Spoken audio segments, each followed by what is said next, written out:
El aroma canela y nuez moscada flotaba en el aire como si intentara envolverme, hacerme bajar la guardia. Adriana puso la taza frente a mí con ese gesto preciso que solía tener de niña, cuando quería algo sonrisa amplia, ojos abiertos de más, y la voz dulce como leche tibia, con ese toquecito de almendra que tanto te gusta, dijo acariciando el borde de la taza con la yema de los dedos. Yo asentí con una sonrisa leve, más por costumbre que por otra cosa, y envolví la cerámica tibia con ambas manos, como si pudiera robarle calor al barro. Mi nombre es Clara Estévez. Tengo 73 años, las manos marcadas por los hilos y las tijeras, y la cabeza lo bastante clara como para saber cuando algo huele mal, incluso si viene disfrazado de cariño. A simple vista soy la señora que prepara té con hierbas, que cose sus propios manteles, que riega las plantas del porche cada mañana, antes de que el sol empiece a picar. Pero detrás de ese gesto tranquilo y la ropa sencilla, hay una mujer que ha tenido que aprender a leer entre líneas, especialmente cuando las líneas vienen de sangre. La noche anterior no dormí, mientras ella se acurrucaba bajo la colcha de estrellas azules que cosí en su primer año de universidad, fingiendo hojear esa revista de diseño que ya ni debía tener páginas completas. Yo bajé en silencio a la cocina. Me moví entre sombras conocidas pisando donde el piso no crujía, y abrí el cajón bajo el estante de especias, el mismo que ella creía que guardaba los recibos viejos. Ahí, detrás de las bolsitas de té de lavanda y una carpeta manchada de grasa, lo encontré una fotocopia del título de propiedad de mi casa con mi nombre y su firma, notariada, en un estado en el que jamás he puesto un pie. No me tembló el pulso. Cerré el cajón con la misma suavidad con la que una madre acomoda una cobija. Subí al cuarto y abrí el viejo baúl de cedro que está al pie de mi cama. Ahí, envuelto en papel encerado, y aún con el olor tenue a tinta y a madera guardada, descansaba el original papel grueso sello, en relieve tinta azul, la letra de Miguel, mi esposo ya fallecido. Lo sostuve un rato largo en el regazo, como si al tocarlo pudiera sostener también el recuerdo de todo lo que construimos juntos, piedra sobre piedra sin atajos. Y ahora, con la taza frente a mí, Adriana de pie en la cocina tarareando una melodía de los 90, y el sol apenas cruzando la ventana, yo ya sé. Ella no sabe que sé. Ella se movía con esa soltura ensayada que da el saber que alguien te está mirando. Levantó la tapa de la olla, revolvió algo con una cuchara de madera, suspiró teatralmente como si la casa entera le pesara. Estaba pensando, dijo sin girarse, que si quieres yo paso por el correo hoy. También puedo recoger tus medicinas, mamá. Tengo tiempo. Tiempo. Esa palabra le había sido ajena durante años. Siempre muy ocupada, siempre resolviendo cosas, siempre viviendo una vida en la que yo era apenas una nota al pie. Y ahora de pronto tenía tiempo. Tomé un sorbo del café. Seguía sabiendo a canela, pero algo en el fondo de mi lengua se puso alerta. Como cuando hueles algo raro en la sopa, pero no puedes decir exactamente qué.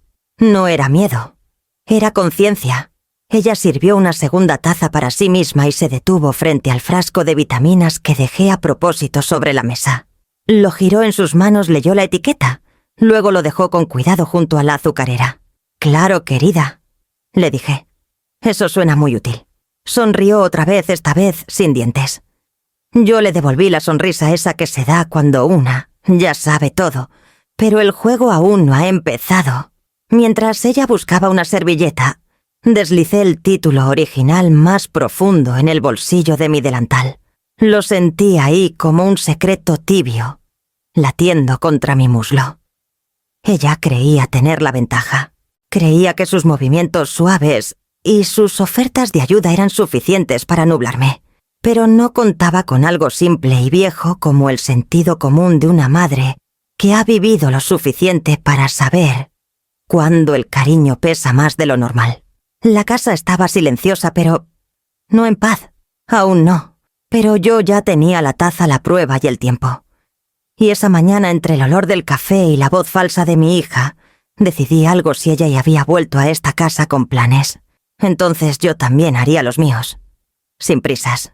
Sin escándalo. Como quien cose una costura recta, puntada por puntada hasta cerrar por completo la herida. Cuando Adriana volviese a instalarse en mi casa, no llegó con una maleta ni con una disculpa. Llegó con una charola de pastelitos de la esperanza y una sonrisa tan bien armada que casi me la creo. «Son de manzana con canela como los de antes», dijo colocando con esmero uno junto a mi taza de té, como si fuera una ofrenda en un altar que creía abandonado. Yo la miré sin decir nada. Ni siquiera le recordé que años atrás solía burlarse de esas panaderías de pueblo. Muy grasosos, decía. Muy de señora. Pero ahora de pronto todo era muy mío. Traía servilletas de tela, organizaba mis frascos de especias, me preparaba el desayuno sin que yo lo pidiera. Decía que necesitaba aire fresco, que en la ciudad ya no se respiraba, igual que acá podía reconectarse. ¿Con qué no decía? Pero yo sabía. No había venido a buscar aire. Había venido a ocupar espacio. Al principio pensé que eran solo días. Luego, semanas. Cuando me quise dar cuenta, ya no pedía permiso para quedarse. Solo aparecía cada mañana como la neblina del lago suave, constante, difícil de apartar. Acomodaba los cojines, abría las ventanas y se paseaba por la casa como si siempre hubiera vivido aquí. Hasta comenzó a encender velas esas que antes aseguraba que le daban migraña. «Es que tu casa huele a recuerdos», me dijo un día, y yo me pregunté si pensaba borrarlos con lavanda artificial. Pero lo que más insistía en hacer, y eso sí que no era casual, era recoger el correo. «Tú no deberías salir con este frío», repetía con voz melosa, envolviéndose en mi bufanda vieja y calzándose mis botas como si fueran suyas. Caminaba por el sendero con paso decidido y regresaba con los sobres apretados en la mano, algunos demasiado rápido doblados, otros apenas mostrados. Yo veía. No decía nada, pero veía. Una mañana más temprano de lo habitual, bajé al buzón, antes de que ella despertara. La escarcha aún cubría las hojas y el metal estaba helado al tacto. Entre volantes y catálogos había un sobre manila de esos, con ventana dirigido a mí. La dirección completa con nombre completo y segundo apellido. No tenía remitente claro, solo un logotipo pequeño en una esquina, una oficina jurídica en Querétaro. No lo abrí. No por miedo, sino por estrategia. Volví a la cocina y lo guardé en el cajón junto a la estufa, el de las tarjetas viejas y los cupones vencidos donde ella rara vez buscaba. No quería que desapareciera. Solo quería saber cuánto tardaría en darse cuenta que no llegó a sus manos. Y no tardó. Al día siguiente Adriana se levantó antes del amanecer. La escuché moverse con pasos suaves, pero apurados, como quien tiene prisa pero no quiere hacer ruido. Bajó a la cocina, abrió el buzón sin saber que yo ya había pasado por ahí y volvió con las manos vacías. Lo supe por la pausa, ese momento entre que entra por la puerta y finge normalidad, como cuando uno cambia el canal rápidamente y sonríe como si no hubiera nada que esconder. «Te hice tu té», anunció colocando la taza frente a mí con delicadeza. El vapor era más floral de lo usual, como si hubiera agregado algo más que manzanilla. Yo asentí y la dejé sobre la mesa sin probarla y esperé a que saliera. Caminé hasta el salón, busqué el helecho de doncella que tenía la tierra seca desde hacía días y vertí el contenido ahí. La planta absorbe más de lo que parece. Para la noche sus hojas estaban oscuras y caídas como pestañas mojadas. Esa noche tocó a mi puerta con una manta de franela. «Pensé que podrías tener frío», dijo envolviéndome sin pedir permiso. Le agradecí, doblé la manta sobre mi regazo y le pregunté si se quedaría a tomar una taza de té. Esta vez yo lo prepararía. Me miró con una mezcla de sorpresa y cautela y aceptó. Mientras el agua hervía, sus pasos se alejaron al pasillo. Yo abrí el cajón junto a la estufa, verifiqué que el sobre seguía ahí y lo deslicé un poco más al fondo, entre una tarjeta de cumpleaños sin usar y un recibo de luz del 2003. Algo me decía que esa carta podía pesar más que todos los pasteles que me trajo. Desde ese día sus preguntas cambiaron. Ya no me ofrecía solo ayuda.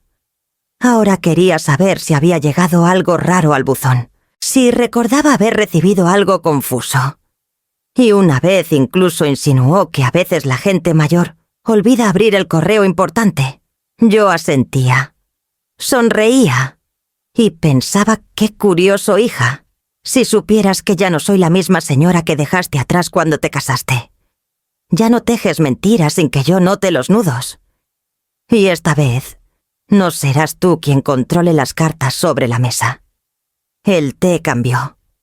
No el color ni el aroma que seguía siendo ese dorado pálido con notas de manzanilla y anís que me preparaba desde niña cuando me enfermaba del estómago, sino algo más sutil, una textura distinta apenas perceptible, como si el líquido tardara un segundo más en bajar por la garganta. Lo noté una tarde cualquiera cuando Adriana colocó la taza con excesiva suavidad frente a mí y se quedó un segundo de más observando cómo la tomaba entre las manos.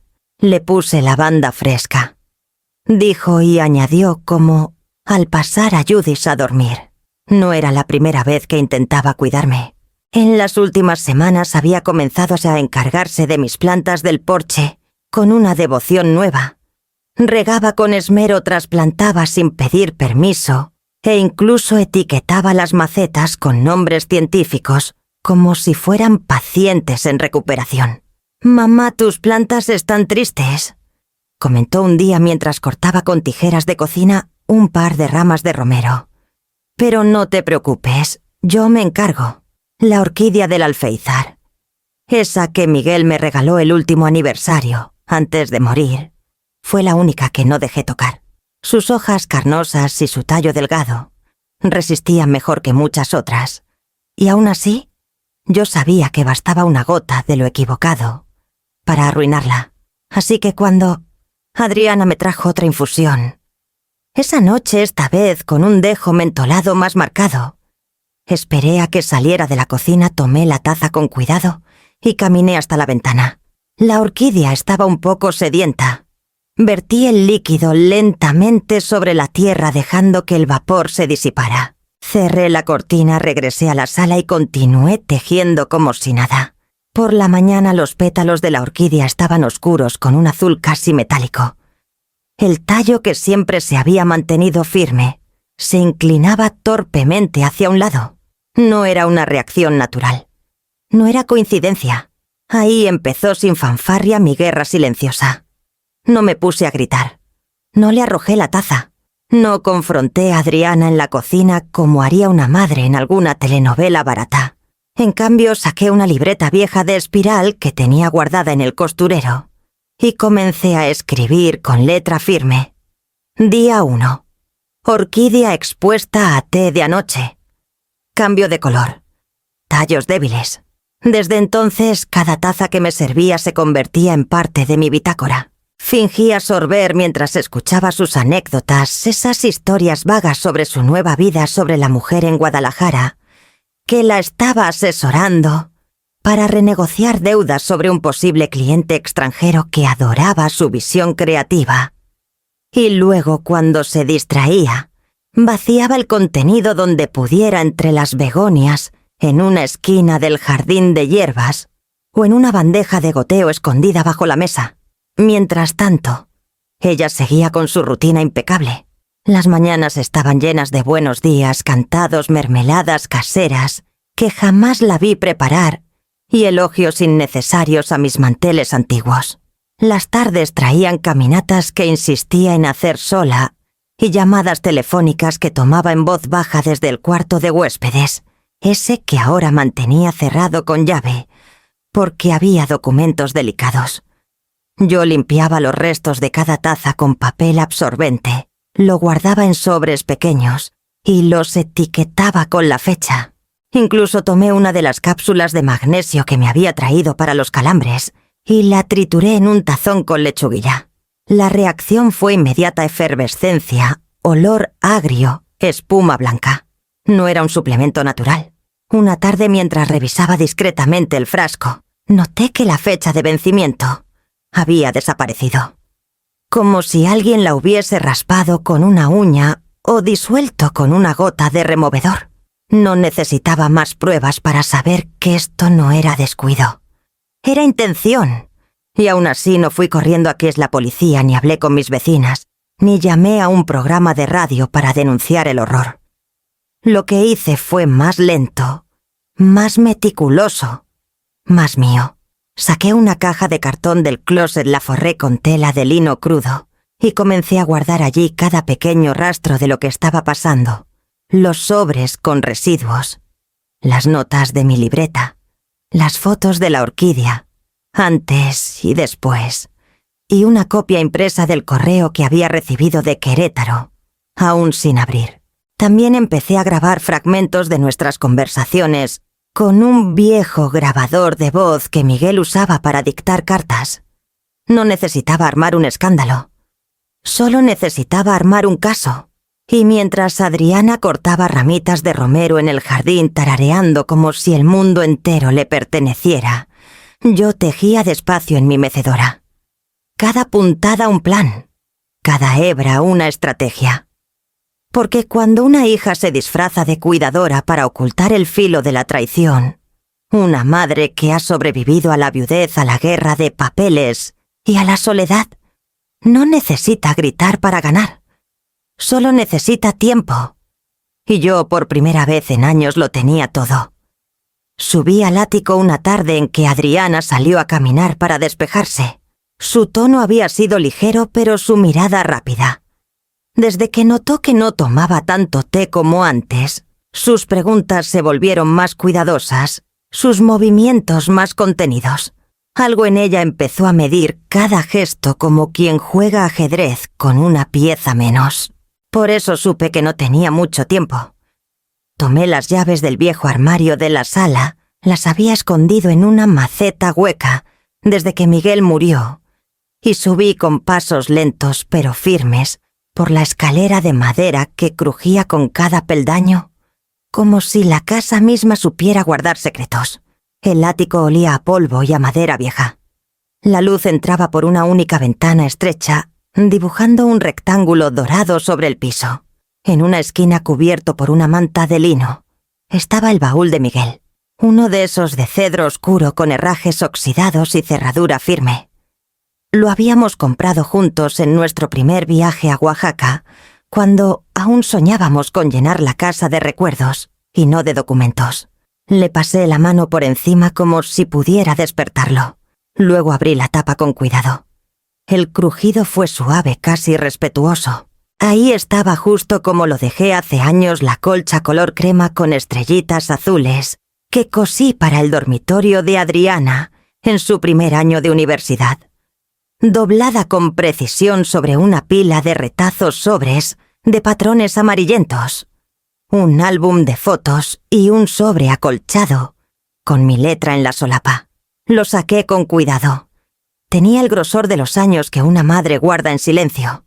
Al abrirlo cayeron sobre mis piernas los recibos de cada pago de colegiatura, impresos y sellados con fechas, que me transportaron a tardes de oficina, filas bancarias y cuentas que solo cerraban con sacrificios.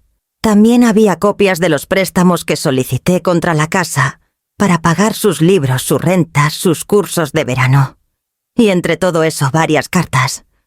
Cartas que le escribí cuando consiguió su primera pasantía en la ciudad. Ninguna había sido abierta. Mis dedos temblaron un poco. No por rabia, sino por una tristeza tan vieja que ya no ardía, solo pesaba. Leí una escrita en tinta azul con una caligrafía más redonda que la de ahora. Le hablaba de lo orgullosa que estaba de cómo su padre estaría emocionado de verla crecer en ese mundo de diseño y estructuras. Le deseaba días con luz natural, noches con ideas claras y amistades que la sostuvieran. La firmé, con amor eterno, Mamá como solía al hacerlo antes de que esa palabra empezara a sonar hueca en su boca. Pasé página tras página. Algunas estaban manchadas de humedad, otras aún olían a perfume de lavanda. Me encontré una foto suya sentada en la terraza con un cuaderno de dibujo y crayones. Había dibujado una casa con forma de flor y me decía siempre que un día me construiría una con una biblioteca y un jardín secreto solo para hierbas. En el reverso de la foto con su letra infantil había escrito: «Para mamá, la de las manos mágicas». Sentí un nudo en la garganta. Me incliné hacia adelante y dejé que mi frente descansara sobre la colcha, como si pudiera absorber algo de la ternura que alguna vez nos unió. Y sin embargo ese pasado no cambiaba el presente. No borraba los sobres ocultos, el té alterado, la firma falsa. Me sequé las lágrimas con el borde del suéter y volví a guardar todo con el mismo cuidado. Cada papel, cada recibo, cada palabra no leída. Ya no eran solo recuerdos, eran también pruebas. Pruebas de una maternidad ejercida sin condiciones, sin pausas, sin testigos. Pruebas de que si había sido buena madre no fue por costumbre, sino por elección. Antes de cerrar el baúl tomé una libreta nueva y anoté baúl. Contenido relevante. Cartas sin abrir. Recibos de colegiatura, foto firmada. Emoción fuerte, no olvidar. Al bajar del ático la luz del final de la tarde se colaba por las rendijas, como si el día también estuviera cansado. Adriana no había vuelto aún. Aproveché para guardar la libreta en el doble fondo del costurero y escondí el sobre acolchado entre los estantes de la despensa, detrás de los frascos de mermelada. La casa estaba en silencio. No de esos silencios incómodos que traen tensión, sino ese tipo de quietud que llega cuando una mujer decide que no va a callar más. Porque en ese momento, al cerrar el baúl de Miguel, entendí que no estaba sola, que tenía una historia entera de amor, trabajo y entrega para sostenerme, y que ahora al fin iba a usarla, no para que ella volviera a quererme, sino para recordarle con cada página quién soy yo. Todo comenzó con las sartenes. Una mañana sin previo aviso, mis dos viejas de hierro fundido desaparecieron del colgador junto a la estufa. En su lugar relucían unas de acero inoxidable, nuevas aún con la etiqueta pegada. «Más fáciles de limpiar», dijo Adriana mientras revolvía una sopa que no había pedido, como si hablarle al vapor fuera suficiente excusa para no mirarme a los ojos. Yo no dije nada, pero noté cómo las mías habían sido relegadas al sótano, apiladas en una caja junto a otras cosas poco prácticas. Luego fueron las especias. Las tenía organizadas según lo que usaba más lo que cultivaba en el patio, lo que combinaba con las recetas de toda la vida. Adriana las reordenó alfabéticamente, primero, luego por color y después por frecuencia, de uso según Google. No me consultó, solo me lo anunció como quien informa del clima. Cada frasco tenía ahora una etiqueta blanca con tipografía moderna. Más limpio, más armonioso, dijo, como si la armonía viniera impresa en papel adhesivo. Una tarde regresé del jardín y encontré el comedor cambiado. La vitrina con mis lozas de cerámica había sido sustituida por un estante minimalista con un solo jarrón blanco al centro. Mis libros de cocina, mis portavasos bordados, mis fotos enmarcadas. Todo estaba dentro de cajas cerradas con cinta. Cuando pregunté qué había pasado, respondió sin levantar la vista de su celular: «Estoy ayudándote a despejar. El desorden no deja fluir la energía». El control remoto de la televisión dejó de funcionar como antes. Los canales que solía ver estaban escondidos entre menús nuevos.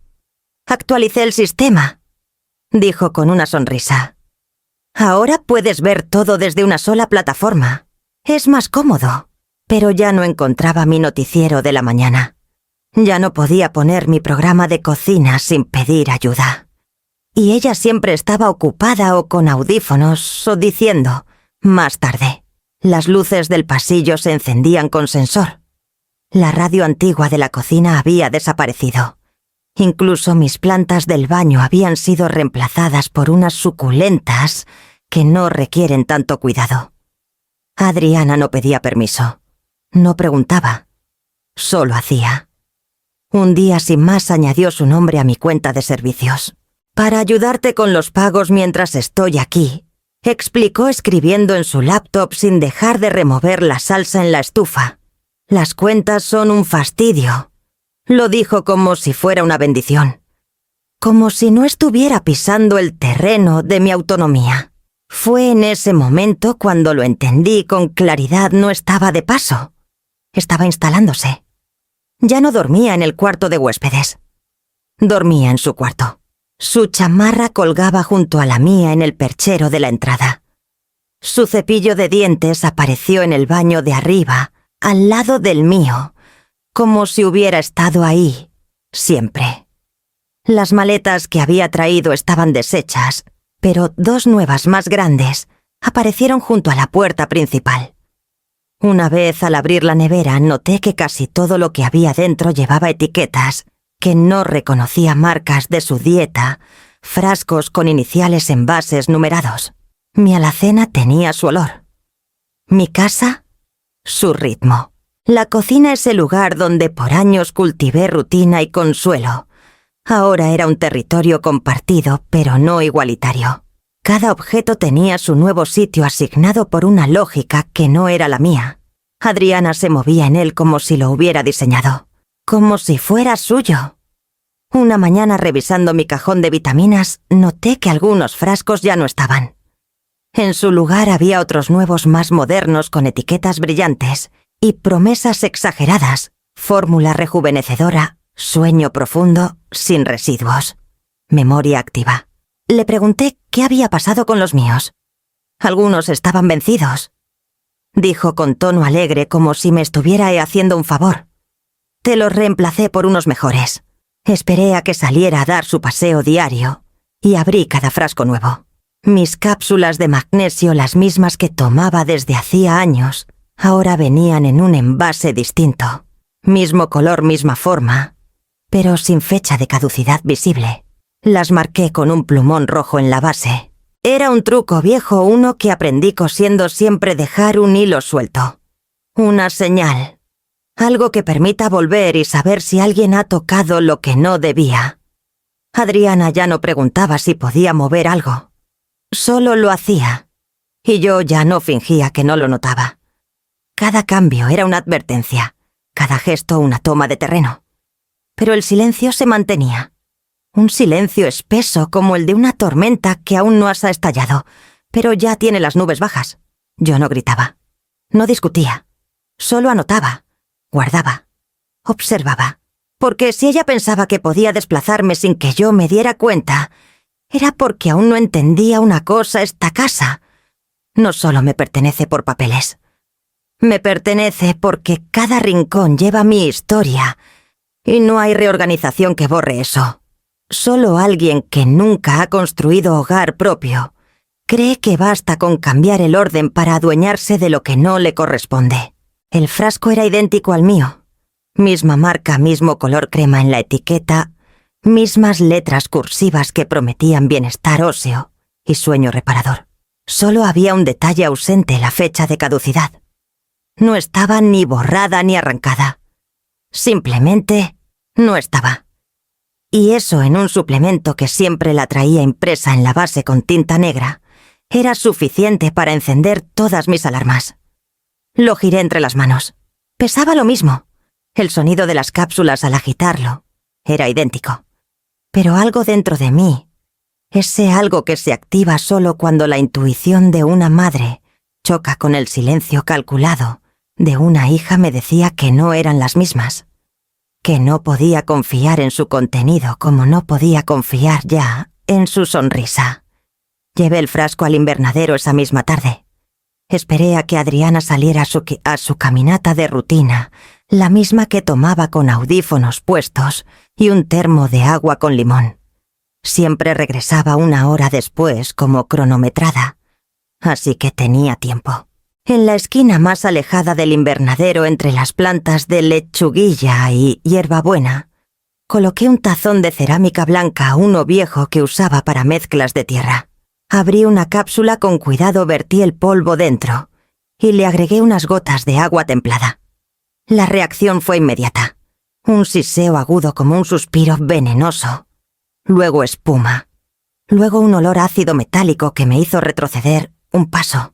No era magnesio. O al menos, no solo magnesio. Observé cómo la mezcla burbujeaba durante minutos, hasta quedarse quieta como una mancha turbia. Saqué el celular, tomé una foto y la guardé junto con otras imágenes que había empezado a coleccionar. El sobre de Querétaro, la orquídea azulada, las cápsulas abiertas en hilera sobre la mesa del costurero. Volví al frasco original y lo marqué en la base con un punto rojo de marcador permanente. Luego lo guardé en el mismo lugar donde lo había encontrado. Esa noche, cuando Adriana me sirvió una taza de leche tibia con miel, según ella, para ayudarme a dormir, mejor noté cómo miraba mis manos mientras la tomaba. Fingí un bostezo. Llevé la taza a mis labios, pero no bebí. Esperé a que saliera del cuarto, caminé con sigilo al baño y vacié el contenido por el lavabo. El líquido dejó una estela brillante antes de desaparecer. Me senté en el borde de la cama con la taza vacía, aún tibia, entre las manos, y entendí algo que hasta entonces me había resistido a nombrar. Esto no era solo ambición. No era una hija queriendo quedarse con la casa por comodidad, ni siquiera una mujer adulta atrapada en deudas buscando salida fácil. Esto era sistemático, metódico. Esto era un plan. ¿Para qué me querría debilitada? Para evitar oposición legal, para alegar demencia, para tener acceso a poderes notariales seguros, cuentas. Las posibilidades se multiplicaban como raíces subterráneas, cada una más oscura que la anterior. Me levanté, tomé una libreta nueva de hojas cuadriculadas y comencé a escribir con letra clara: informe diario. Contenido sospechoso en suplemento. Prueba con lechuguilla, reacción química. Evidencia fotográfica adjunta. Luego marqué la hoja con la fecha y la hora. Esa sería la primera entrada de lo que ya no era un simple diario, sino un registro legal. Adriana volvió poco después. Llevaba una bolsa de tela con mandarinas, lavanda fresca y un pan rústico envuelto en papel. Me besó la frente como quien saluda a una abuela ajena y fue directo a la cocina. Desde la sala la escuché revolviendo frascos, tarareando una melodía que había dejado de ser inocente. ¿Cómo dormiste anoche, mamá?, preguntó más tarde, sirviendo el pan cortado en rebanadas delgadas. Ligero, respondí sin titubear. Supongo que ya no necesito tantas horas como antes. Ella asintió y me pasó un frasco nuevo de cápsulas. Este tiene vitamina D extra. Es mejor para los huesos. Lo tomé. Lo giré. Otra vez sin fecha. Otra vez con esa sonrisa de catálogo, impecable pero sin alma. Esa noche preparé 3 sobres de papel manila. En uno guardé el frasco marcado con el punto rojo.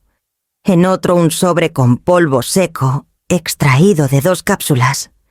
En el tercero las fotos impresas de la reacción química, junto con una copia del correo de Querétaro, aún sin abrir.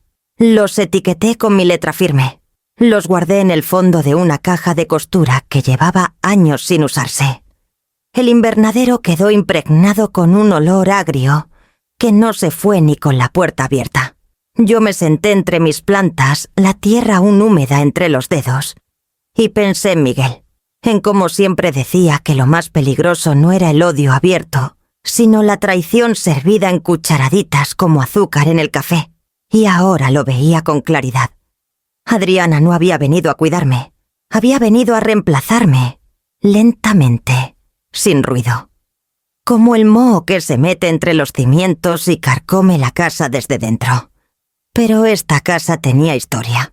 Y esta mujer, la que aún recordaba cómo coser dobladillos sin luz eléctrica, la que enviudó sin quebrarse, la que pagó cada centavo de esa universidad donde su hija aprendió a fingir, no se iba a desvanecer en silencio, no mientras tuviera fuerzas para dejar rastro. Y yo ahora tenía cenizas, sí, pero también fuego. No era fácil decidir en quién confiar cuando el enemigo duerme bajo tu techo y te llama mamá, con voz de terciopelo. Por eso tardé días en marcar ese número que no había usado desde el velorio de Miguel. César Montoya y él habían sido amigos desde la universidad, colegas en el mismo bufete de bienes raíces durante casi 2 décadas. César siempre fue metódico, prudente, con una cortesía antigua, que no se usa ya, de esas que no buscan llamar la atención, pero que imponen respeto. Después de que Miguel falleció, César me había dicho que cualquier cosa que necesitara lo llamara. Me costó aceptarlo, entonces me costó más. Ahora. Pero ya no podía permitirme orgullo. La voz al otro lado de la línea sonó igual que la recordaba, tranquila, firme, sin adornos. No tuve que explicar demasiado. Bastó con decirle que necesitaba consejo. Su respuesta fue inmediata. ¿Te parece bien si paso este jueves a cenar? Nada formal. Solo para conversar. Esa misma tarde mencioné casualmente a Adriana que un viejo amigo de papá vendría a cenar. Su tenedor se detuvo en el aire un segundo apenas perceptible. ¿César Montoya? El abogado preguntó como tanteando terreno. Asentí sin darle más detalles. Siempre ha sido muy minucioso, agregué. Ella no respondió. Se limitó a sonreír. Pero esa noche noté que limpió los cubiertos con más esmero del habitual y dejó la mesa puesta antes de acostarse. El jueves llegó con una brisa fresca y olor a pan tostado. Adriana se vistió con un suéter de cachemira gris sencillo pero elegante y un labial neutro que solía usar solo para entrevistas. Cuando César llegó, lo saludó con una sonrisa medida y un beso en la mejilla, como si lo conociera de toda la vida. «He oído hablar mucho de usted», dijo con ese tono que mezcla encanto y cálculo. Él la observó con calma, sin apuro. Llevaba un saco de lino beige, camisa celeste y un portafolio de cuero que dejó discretamente en el recibidor. Yo lo invité a pasar, y ella sirvió vino tinto con una precisión casi ceremonial. «Espero que le guste el pollo al romero. Es una receta de mamá, pero con un pequeño giro mío», dijo sentándose frente a él. La conversación durante la cena fue cordial. César preguntó por su trabajo, sus intereses. Adriana habló con fluidez de su consultoría independiente, de proyectos en desarrollo, de nuevos clientes internacionales. Todo vago, todo sin sustancia. César no presionó. Solo escuchaba, sentía, sonreía con cortesía. Luego, entre bocado y bocado, mencionó que últimamente había estado ayudando a un conocido con temas de escrituras de propiedad. Entonces, últimamente se están viendo muchos casos de documentos falsificados. Firmas que no cuadran, títulos con fechas alteradas. Una epidemia, diría yo. El comentario fue lanzado con naturalidad, como quien menciona un chisme de vecindario.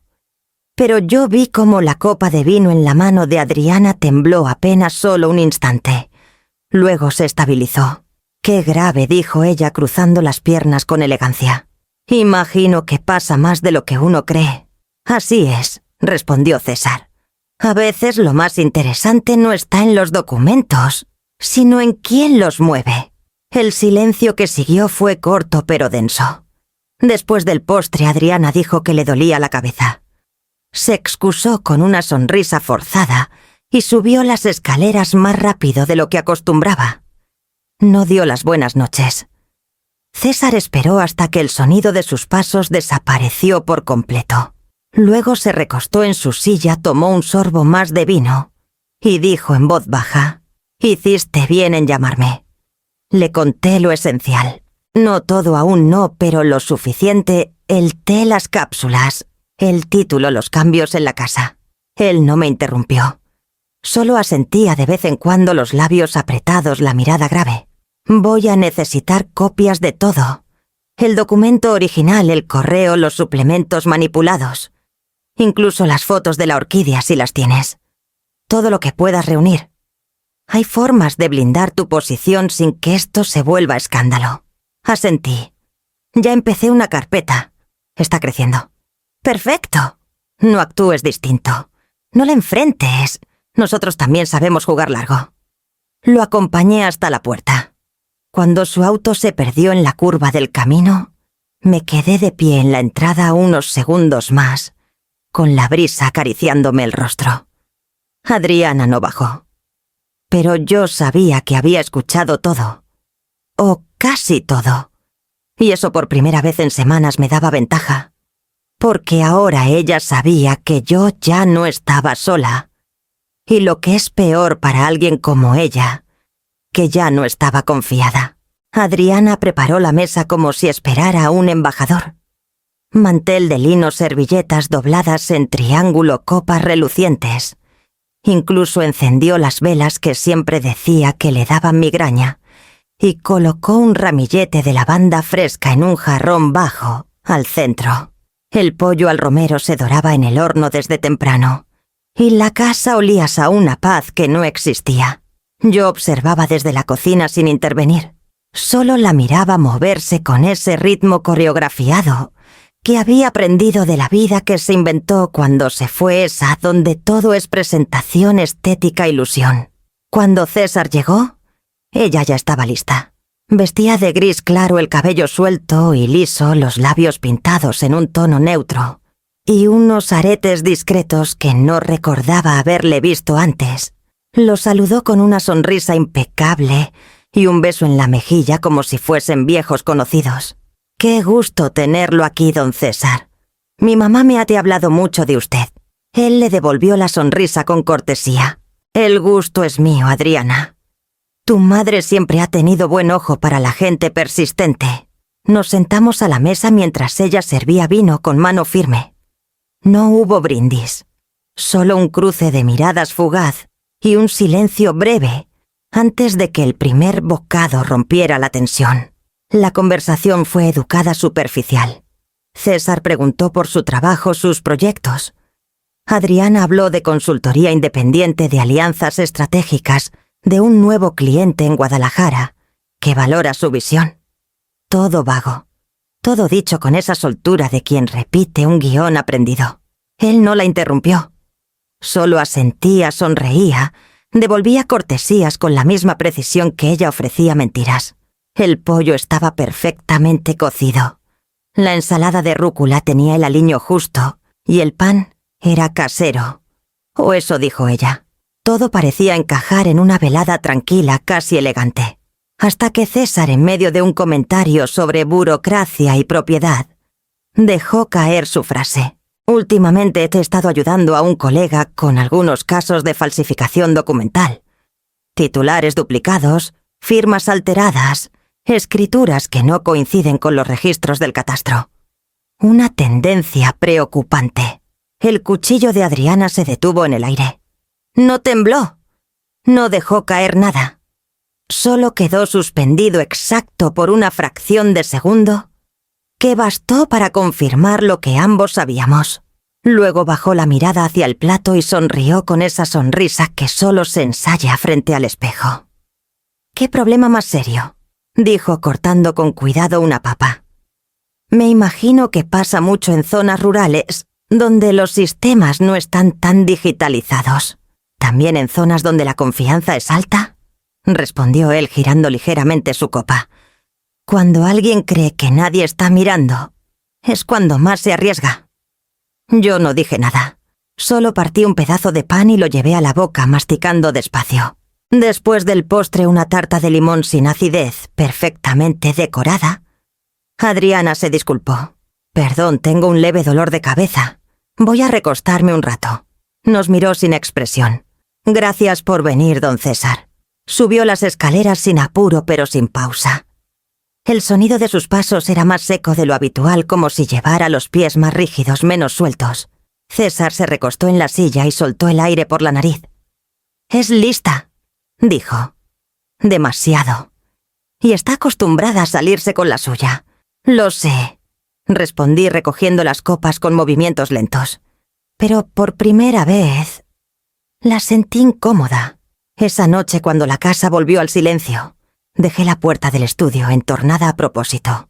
Me quedé en la sala con la luz apagada fingiendo leer. A eso de la 1 de la madrugada escuché los pasos.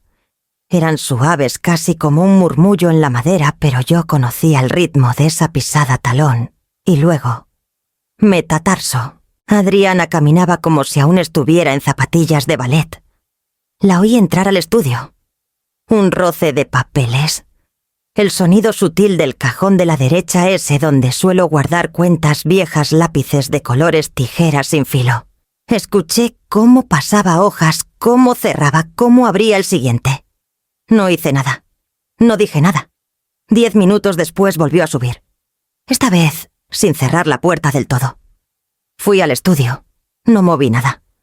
Solo observé el orden. Había sido apenas alterado, como si una brisa ligera hubiese pasado entre papeles sin arrugar. Pero una carpeta estaba fuera de lugar, un borde salido del estante. La toqué. Dentro faltaba una hoja. Una copia sin valor, pero con membrete oficial. No era la única. Volví a la cocina y anoté todo en mi libreta. Adriana entró al estudio a las 01:08. Revisó cajones. Tomó copia. No confrontar. Evaluar reacción. Guardé la libreta. Apagué la luz. Y por primera vez en semanas sonreí. Porque ella ya no estaba actuando solo por codicia. Ahora actuaba con miedo.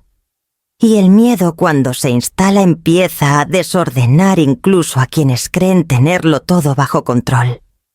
2 días después de la cena, César Mellafías me llamó temprano por la mañana. Su tono era tan neutro como siempre, pero en la pausa entre cada frase se leía la gravedad. Había conseguido acceso a una copia digital de la póliza de seguro que Adriana había tramitado meses atrás, supuestamente conmigo como titular. Está vigente. Categoría platino. Beneficiaria única, Adriana Palacios Vega. Su voz bajó medio tono. La firma no es tuya, Clara. Lo supe antes de que lo dijera. Pero escucharlo en voz alta, confirmado por alguien que había revisado cada letra, cada trazo de esa rúbrica que no era mía, me dejó helada. ¿Notaria registrada?, pregunté. Un despacho de Guadalajara. Probablemente usaron documentación escaneada. Pero hay inconsistencias. Adriana siempre había sido buena con los detalles estéticos, pero su talón de Aquiles era la letra cursiva. La mía tiene una inclinación sutil hacia la izquierda, bucles cerrados y finales curvos. La falsificación usaba trazos más rectos desiguales, como hechos con prisa.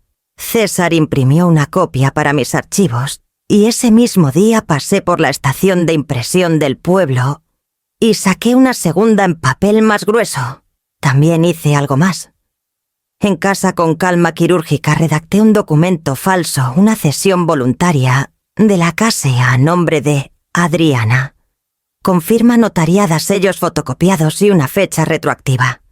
Todo falso, pero plausible. Lo imprimí con tinta azul, lo doblé con cuidado, lo metí en un sobre blanco sin marcar y lo dejé sobre la mesa de costura. No a la vista directa, no tan obvio, solo apenas fuera de lugar. Lo suficiente para que si alguien curioseaba por la tarde, como ya sabía que lo hacía, lo viera como quien encuentra algo por accidente. Esa tarde me senté en la terraza trasera a tomar té con menta fresca, el cuaderno en el regazo, y fingí leer mientras vigilaba de reojo por la ventana lateral. Adriana subió a su cuarto con su computadora bajo el brazo, pero bajó 10 minutos después con las manos vacías.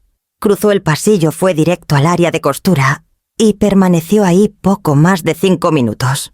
Cuando volvió, tenía el rostro sereno, pero los hombros ligeramente tensos, como si el cuerpo hubiera recibido información que la mente aún no decidía cómo procesar. No mencionó el sobre, no preguntó nada, pero esa noche cenó poco y no tocó el vino. A la mañana siguiente el sobre ya no estaba donde lo dejé. No hice comentario alguno. Solo anoté en mi cuaderno: documento falso retirado sin mención. 08:13 AM. Reacción moderada. Confirmado interés. Pasé el resto del día revisando el correo. Entre los volantes y catálogos encontré un sobre pequeño de esos que parecen inofensivos, con remitente de una aseguradora en Ciudad de México. No era el mismo despacho que había registrado la póliza falsa, pero sí uno con el que habíamos trabajado cuando Miguel aún vivía. Lo abrí con guantes de cocina por si acaso. Era una notificación: se había solicitado una actualización de beneficiario en una póliza antigua, una que yo había cerrado hace más de 5 años. Guardé el papel en una carpeta rotulada: modificaciones sospechosas. Dentro también estaban las cápsulas de magnesio, manipuladas, las fotos de la orquídea, la impresión de la reacción química y ahora el documento falso que ella había tomado prestado, sin saber que yo misma lo fabriqué. La carpeta crecía, y con ella mi certeza. Ese mismo día César pasó por casa con discreción. No entró. Se quedó en el auto y yo me acerqué con un termo de té como excusa. Le entregué una copia del nuevo intento de modificación y le conté sobre la desaparición del sobre. Está cayendo en la trampa, Clara. No estás segura de lo que sabes ni de cuánto puedes probar. Eso la pone nerviosa. Y alguien nervioso comete errores. Antes de irse me miró a los ojos por el retrovisor. Lo estás haciendo mejor que muchas personas que conozco, incluso que algunas que llevan toga. Esa noche, mientras preparaba una infusión de toronjil y romero, Adriana se me acercó por detrás. He estado pensando. Dijo que tal vez podríamos vender esta casa. Está grande para ti sola, y con lo que vale el terreno podrías comprarte algo más manejable, más seguro. La miré sin responder. Ella sonrió. Solo una idea. No tienes que decidir ahora. Me serví el té, lo removí con la cucharita de plata de mi abuela y asentí. Gracias por pensar en mí, querida. Y mientras subía las escaleras, supe que la trampa ya no era solo un señuelo. Era espejo. Ella se veía ahí, y eso la empezaba a devorar por dentro. El cielo estaba limpio de ese azul suave que suele aparecer después de una semana de lluvias, cuando el bosque respira profundo y todo huele a tierra mojada y hojas nuevas.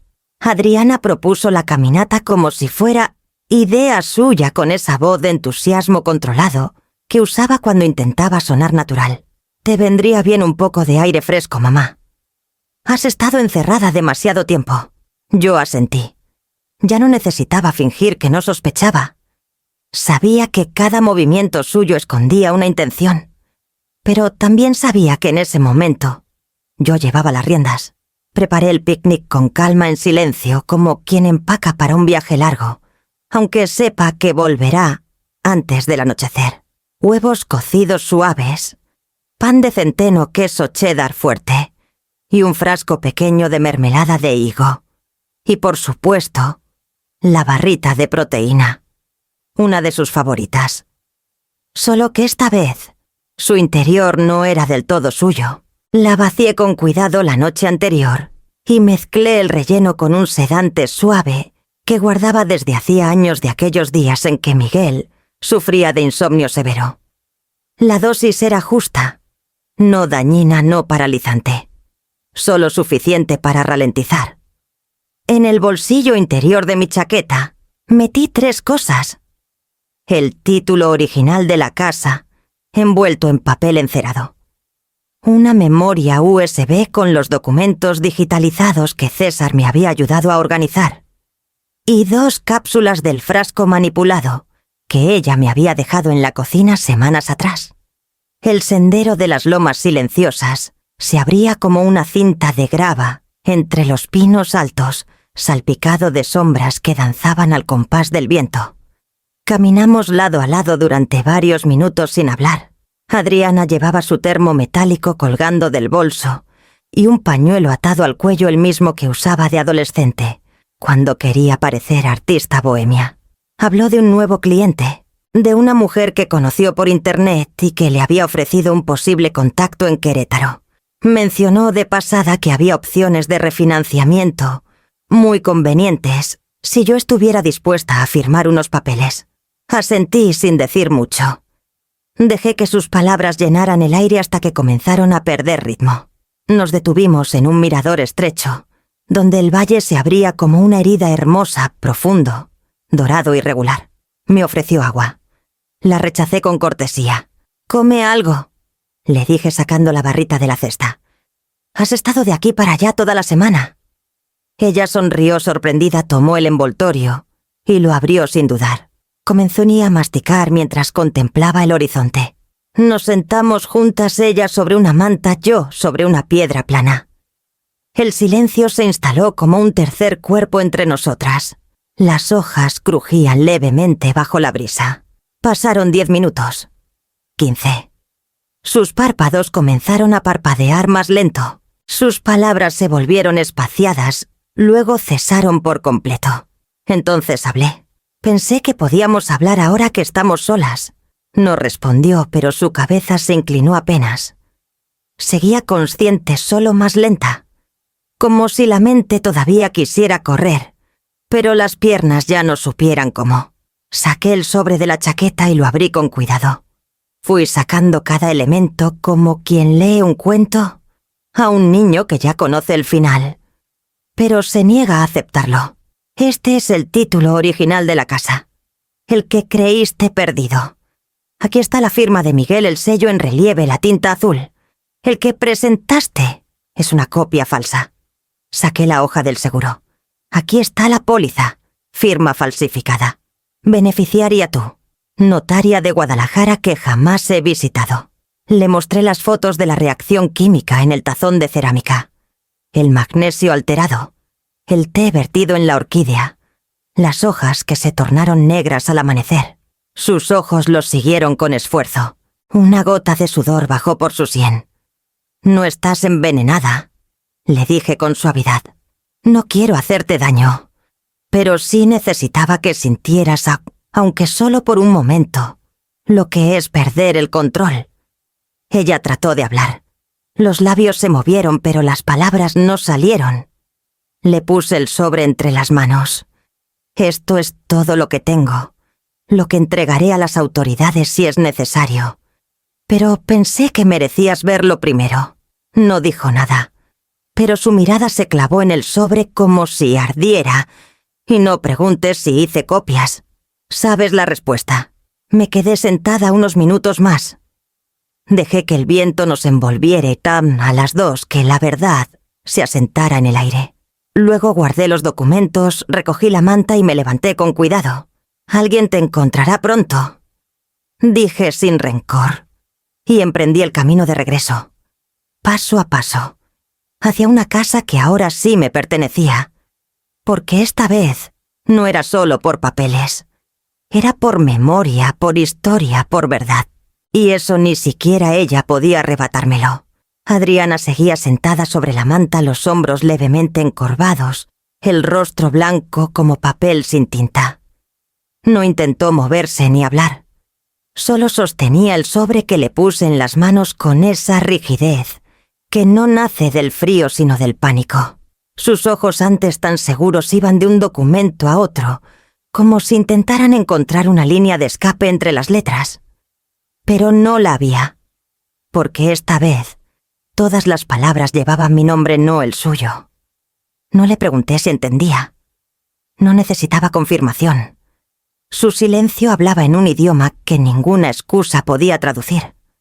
Me quedé un instante más observando cómo sus dedos se cerraban en torno al papel, no con fuerza, sino con resignación, como quien sabe que está tocando el final de algo aunque aún no sepa cómo llamarlo.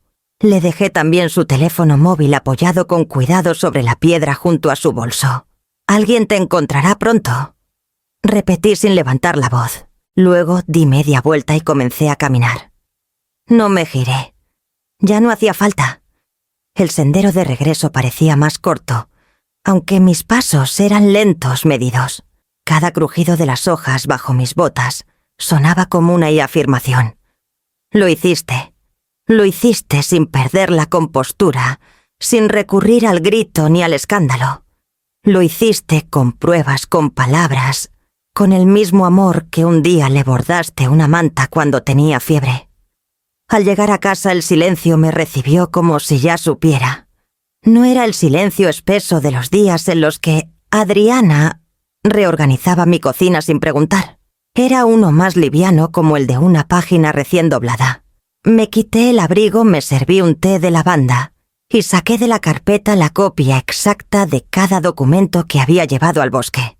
También incluí el listado de fechas, las fotografías impresas y las cápsulas marcadas. Todo lo puse en un sobre grande, lo cerré con cinta marrón y lo guardé en el bolso de cuero que solía usar para ir al mercado. Tomé un taxi hasta la comisaría del pueblo. La mujer detrás del mostrador tenía la voz seca y la mirada opaca de quien ha visto demasiados trámites sin alma. Me pidió mi nombre, lo apuntó sin preguntar y me extendió un formulario. No lo llené completo, solo lo justo. Luego puse el sobre el mostrador. No está abierta ninguna denuncia, aún me advirtió. Esto pasará a revisión. Alguien la llamará. Asentí. No tengo prisa, solo quería que quedara constancia. Me entregó un recibo sellado. Era un papel delgado sin peso, pero al sostenerlo, sentí cómo se me aflojaban los dedos, como si por fin algo hubiera salido de mí. Después pasé por la sucursal del banco. Pedí hablar con la gerente, una mujer joven de lentes rectangulares y actitud eficiente. Le entregué una carta breve firmada por mí y sellada por César, solicitando que se marcara toda actividad vinculada al nombre de Adriana en relación a mis cuentas. Ella la leyó, no dijo mucho, pero al final asintió. Al final, desea que notifiquemos cualquier intento futuro de modificación. Exactamente eso respondí. Regresé caminando. El sol ya bajaba tiñendo de cobre las fachadas del pueblo. Compré un panecillo dulce en la panadería y cuando la dueña me preguntó cómo estaba, le dije, mejorando. Y era verdad. Al llegar a casa me senté en la mesa de costura. Abrí el cuaderno donde llevaba semanas anotando cada paso. Los hojeé lentamente, repasando nombres, fechas, reacciones, sospechas confirmadas. Luego escribí una línea nueva. Entregadas copias a policía y banco. Tiempo de cerrar la libreta. La cerré. La até con una cinta de encaje gris. Y la puse en el estante más alto junto a los recetarios viejos y las fotos de Miguel, con su sombrero de ala ancha. Esa noche no encendí la televisión. No puse música. Solo me senté en la terraza con una manta sobre las piernas, observando el jardín. La orquídea del alféizar, la misma que casi pierde la vida en este enredo, había sacado un brote nuevo. Pequeño, pálido, pero firme. Pensé en Adriana, en su rostro congelado en el momento exacto en que supo que no controlaba la narrativa. No sentí alivio, tampoco tristeza, solo una especie de pausa larga como la que se toma una mujer antes de cortar el hilo final de una costura difícil. Y entendí por fin que no todo lo que se cose se repara. A veces solo se remata. Se guarda la aguja y se empieza de nuevo, con otra tela, otro patrón, otro silencio, esta vez escogido por mí. A la mañana siguiente la casa olía a clavo y a vinagre.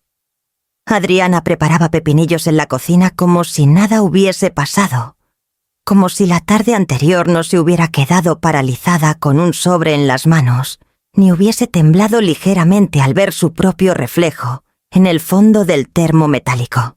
Pero yo la observaba con otra mirada. Sabía que algo había cambiado. No me saludó con afecto ni preguntó si dormí bien. Solo comentó, «Me voy al pueblo por unas cosas». No tardó. Lo dijo sin mirarme mientras alineaba los frascos sobre la encimera. Cuando se fue, su bolso iba más lleno de lo habitual y sus pasos al bajar la escalera eran firmes, casi agresivos, como si cada peldaño le exigiera confirmar que seguía teniendo control sobre algo. Esperé. No me moví. Dejé pasar media hora, luego subí al cuarto de huéspedes, ese que se había adueñado sin permiso y que ahora conservaba con la puerta entornada. Entré sin hacer ruido. Sobre el escritorio perfectamente ordenado estaba el sobre blanco. Mi sobre, el que contenía el documento falso que yo misma había diseñado con sellos escaneados, firmas inventadas y fechas retroactivas cuidadosamente manipuladas. Estaba abierto, doblado con precisión. Y sobre la mesa junto al mismo, descansaba la nota que yo había pegado por dentro escrita con tinta negra en mi caligrafía más clara. Este documento no tiene validez legal, solo para fines de exhibición. No había sido arrugada ni hecha pedazos. No hubo furia en la reacción. Solo un silencio helado que se respiraba en el cuarto como un vapor que no se va. Cerré la puerta con cuidado y bajé a preparar té. No por costumbre, sino porque necesitaba hacer algo con las manos mientras la mente imaginaba sus próximos pasos. Y no tardaron. Pasadas las 6 de la tarde escuché el portazo suave de la entrada. Adriana volvió con el rostro tenso, los labios sin pintar, la mirada vidriosa. No dijo nada. Dejó su bolso en el perchero y subió las escaleras en línea recta. No bajó para la cena. Esa noche revisé el buzón. Había un recibo de una oficina de fotocopias en el centro del pueblo a nombre de ella. También encontré un volante arrugado de una notaría que no reconocía. Todo indicaba que había intentado usar el documento falso y que había descubierto tarde que no era más que eso, una trampa. Al día siguiente se despertó antes del amanecer. No hizo ruido. No prendió luces, pero escuché el rodar suave de una maleta por el pasillo. Miré por la rendija de la cortina del dormitorio. Llevaba la misma chaqueta que usó en su primera entrevista de trabajo, esa que siempre decía que le daba seguridad. Bajó los escalones de entrada en silencio y el motor del coche sonó apenas como un susurro al encenderse. No dejó nota. No dejó aviso. Solo se fue. Me senté en la mecedora con una taza de té aún caliente y el corazón latiendo como si no supiera si debía alegrarse o dolerse. Porque su partida no era un cierre. Era una pausa. Una rendición momentánea. Pero por primera vez en semanas, la casa volvió a parecer mía. Y entendí que a veces no se gana con una denuncia, ni con un castigo. A veces basta con que el otro se vea en el espejo y descubra que ya no tiene poder sobre ti.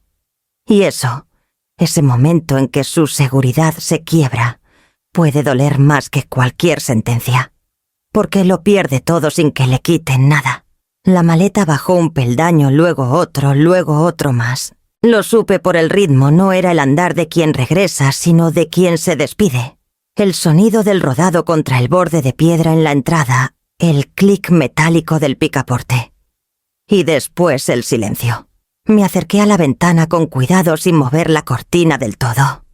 Afuera Adriana cerraba la cajuela de su auto con un gesto medido, casi mecánico.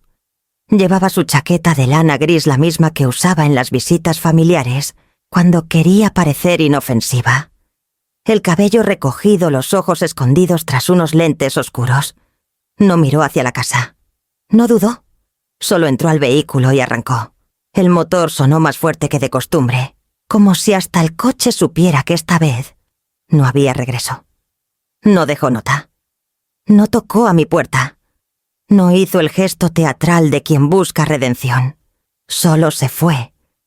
Como quien se borra. Como quien sabe que ya no hay espacio donde plantar otra mentira. Me quedé de pie unos segundos observando cómo las luces traseras desaparecían en la curva de la calle. Y solo entonces sentí que el aire entraba de nuevo a mis pulmones. Lento, profundo, como una habitación que se ventila después de mucho tiempo cerrada.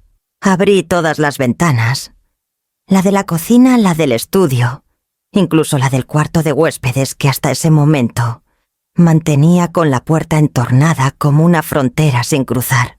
El aire de la mañana se coló con olor a tierra húmeda y lavanda silvestre. Puse a hervir agua como tantas veces, pero esta vez no por costumbre ni por vigilancia. Solo porque me apetecía. Lavanda y hojas de toronjil, flores sueltas, sin bolsitas ni medidas. Dejé que la infusión reposara sin prisa.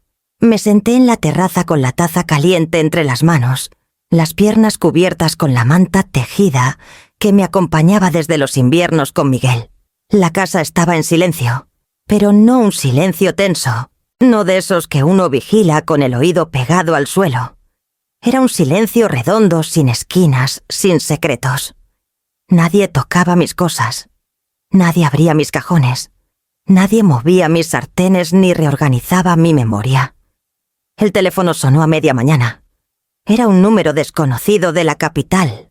Contesté con la voz firme sin necesidad de aclararme la garganta. La señora Clara Estevez. Con ella habla. Le llamamos para informarle que la investigación sobre el expediente que entregó ha sido oficialmente abierta. Se ha derivado a la unidad de delitos patrimoniales. Uno de nuestros agentes se pondrá en contacto en los próximos días. Entendido.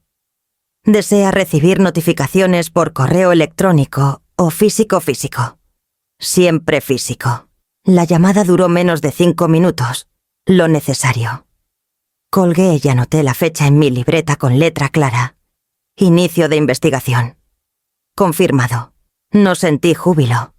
Tampoco ansiedad.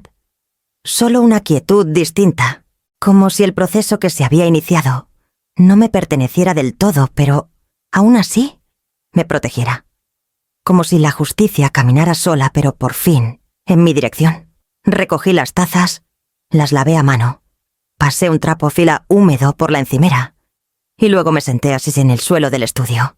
Abrí una caja de cartón con telas viejas y comencé a doblarlas una por una en silencio, disfrutando de la textura del olor a lino guardado, de las historias que cada trozo guardaba. Afuera el viento acariciaba los pinos. Las plantas del alféizar inclinaban las hojas hacia la luz. Y por primera vez en mucho tiempo no me sentí vigilada. Me sentí sola, sí, pero no sola como abandono. Sola como espacio recuperado. Como silla que vuelve a ser suya después de ser ocupada. Como casa que al fin cierra la puerta. Por dentro. Encontré la nota una semana después al limpiar el cajón, bajo mi libro de cuentas. Era un sobre blanco, sin dirección, sin remitente. Liso, doblado con precisión. No lo había visto antes. O quizás sí, pero el corazón tarda en reconocer las cosas que no sabe si quiere leer. Dentro una hoja escrita a mano. Breve, sin adornos. No espero perdón. Solo necesitaba despedirme. Nada más. Ni una firma, ni una palabra que sonara y a redención. Solo eso. Un adiós mudo que no pedía abrazo ni respuesta. La leí una vez.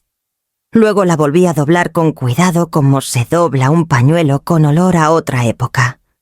Fui al estante donde guardo mi diario de jardinería, ese cuaderno de tapas duras, donde anoto desde hace años qué días sembré las caléndulas, cuántas veces sobrevivieron las lavandas al invierno, y qué mezcla de abono prefiere el romero. Entre las páginas prensadas justo donde están las observaciones sobre la menta, deslicé la nota. La coloqué al lado de una hoja seca que guardé hace años cuando Adriana aún me llamaba mamá con voz pequeña, y venía al jardín sin arrancar hierbas, solo por el gusto de hacerme compañía. No lloré. Ni siquiera suspiré. La casa estaba en silencio como se ha mantenido desde su partida. Pero ya no era un silencio tenso ni triste. Era un silencio que escucha, que deja crecer las cosas. Las ventanas abiertas dejaban pasar la brisa de la tarde. El vapor del té de toronjil subía lento sin prisa. Miré por la ventana del estudio. El macetero del alféizar mostraba un nuevo brote de albahaca. Las caléndulas tímidas pero persistentes habían florecido de nuevo. La orquídea esa que casi no sobrevivía sacaba una hoja nueva más pálida que las demás, pero firme. Me senté en la silla de costura, tomé hilo y aguja y comencé una nueva servilleta. Sin patrón, sin urgencia, solo por gusto. Y entendí con esa certeza callada que no necesita testigos que no gané. Pero tampoco perdí, que hay batallas que no se celebran con victoria sino con respiración. Y esta casa al fin respiraba.